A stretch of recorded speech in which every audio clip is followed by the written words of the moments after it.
Chapter 3. A Doctor's Tale. Maggie drove me to Dr. Bosch's office. I'd called there yesterday to see if I could find an appointment on his schedule. The receptionist said he had an opening at 5 on Friday. It happened so fast. I just wanted to speak to him about my mother, and I didn't even think about what I was going to say about myself. Usually, I invoked my anal retentive right to check out references. I would have looked him up online and seen what I could creep about him. Thoughts of my mother caused me to throw all caution to the wind and landed me in his parking lot. Maggie pulled up outside a 2-story nondescript office building. "You sure you know what you're doing?" asked Maggie. "Yeah, don't worry," I said. "I'm not leaving you here alone.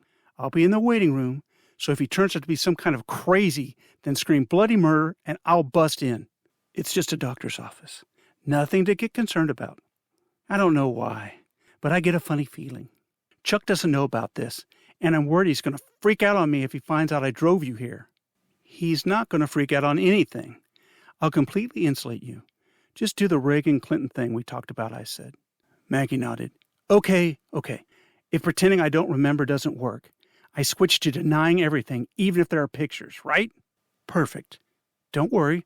This is really about getting info about my mother and less about me, I said. Sure.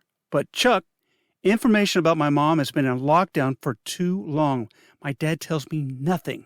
So I'm taking this into my own hands. And stop calling my dad Chuck. That's his name, isn't it? Maggie looked at me, eyebrows raised. It's Charles. But when you call him by that nickname, it feels weird. Like you're channeling Peppermint Patty or something. I fidgeted in my seat because I knew I was being sneaky. And having Maggie be the one to point it out was like having a pig farmer tell me to wash my hands. Maggie smirked. Well, your dad is thin up top and does have some Charlie qualities. Stop giving me the business about this. The number of times I've covered for you, I've never made you feel this guilty. I crossed my arms and looked straight ahead. All right, you got me there, but I'm still going in with you. She crossed her arms and stared back at me, trying to imitate my face with her eyes crooked. I smiled and couldn't contain my laughter. You're the craziest friend. No, I'm the best of friends, baby, and don't you forget it. We climbed out of Maggie's truck and approached the door. The stenciled sign on the glass read, Dr. Ramiro Bosch, M.D., Ph.D. Upon entering the foyer, we saw a windowed section with a nurse. I spoke through the round hole. Lock, I have a 5 o'clock appointment. Here, fill out these new patient forms, said the nurse, handing them to me through the open slot below. She seemed nice enough, but she didn't smile. We seated ourselves in the waiting room. I completed the forms and turned them in. Maggie and I picked out some year-old women's magazines and played a game to see who could find the most obnoxious story to read to each other. It helped to pass the time. No one else was waiting, so I'm not sure what took them so long. The door to the interior office opened, and the nurse called. Lucinda? As I got up, Maggie mumbled, Remember, scream fire. I'll call 911 and come running. I shook my head at her with a half grin and followed the nurse. She led me into a large room that looked more like someone's den than a doctor's office. At the far side stood a long leather couch with comfy black leather chairs on either side. To the right was a huge mahogany desk. It had a fancy light and was piled deep with thick stacks of patient file folders. The walls were dark picture-frame paneling with no windows. Although brilliantly lit, its decor screamed, This is a manly man. I expected to see mounted dead animal heads hanging everywhere. Instead, there were numerous framed diplomas. Have a seat. The doctor will be with you shortly, said the nurse. I settled into the chair facing the desk and waited. A few minutes passed, and a medium-built man in a dark suit with glasses strolled into the room, carrying a folder. He walked past me as if I were invisible, and sat down at his desk. He flipped open the folder, which I assumed was mine, and read it intently. He kept his head down while running his left hand through his thick, dark hair. I could only see the top of his head. He remained that way for several minutes and turned the pages slowly as if memorizing every scrap of information. I thought maybe he didn't realize I was there, so I cleared my throat to warn him he had a spy. He didn't lift his head to acknowledge me, but only raised a finger and spoke to the paper. I'll be with you in just one moment. The doctor read a few minutes longer, closed the folder, and stood from his chair. A beaming smile painted across his face. Was he a doctor or a sales guy? I wanted to find out. He maneuvered around his desk and with deliberate steps approached me, extending his hand. Nice to meet you, Miss Locke. Call me Dr. Ramey. He had a strong chin and piercing brown eyes. I found myself counting the number of teeth in his cordial smile. I stood briefly, shook his hand, and sat back down. He took the chair opposite me. Now, What can I do for you? I need some help. Your patient form indicated you had problems sleeping. Well, yes, that's a part of it, but I also... Do you know what kind of doctor I am? Well, no, but it's no matter. I believe I can help you. Your dreams are manifesting themselves in ways you are unable to control. How do you know that? I received my doctorate in physics from Princeton, and my medical degrees are from here, there, and everywhere.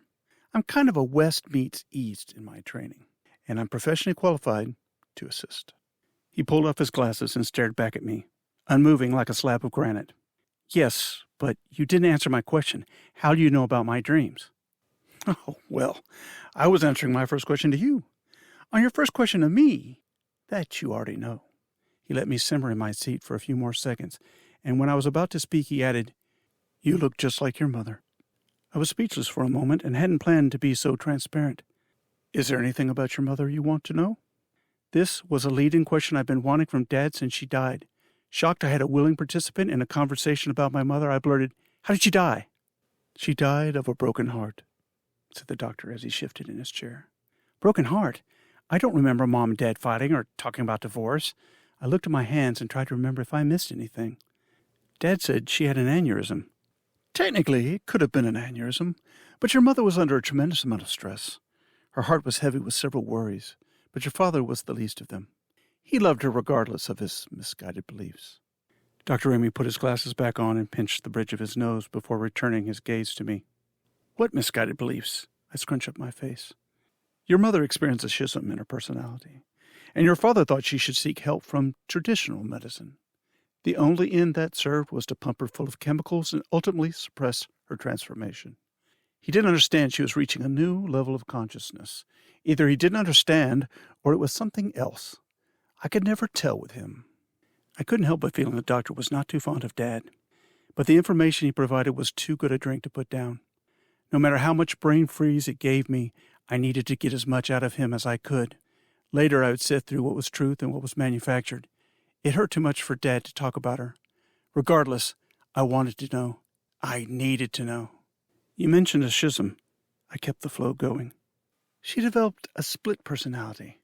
It manifested itself in what could be diagnosed as schizophrenia. She would get terrible headaches and nausea, but the real problems occurred when she lost touch with this reality. Her dreams felt real, and her life with you and your father became the fantasy. What kind of dreams did she have? I edged forward in my seat. This was tangible. Your mother was on a path to enlightenment.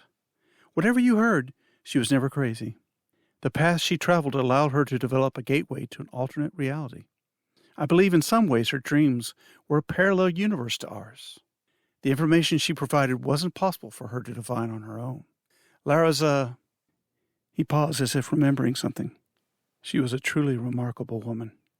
I learned some amazing things from her as a person, as well as a patient.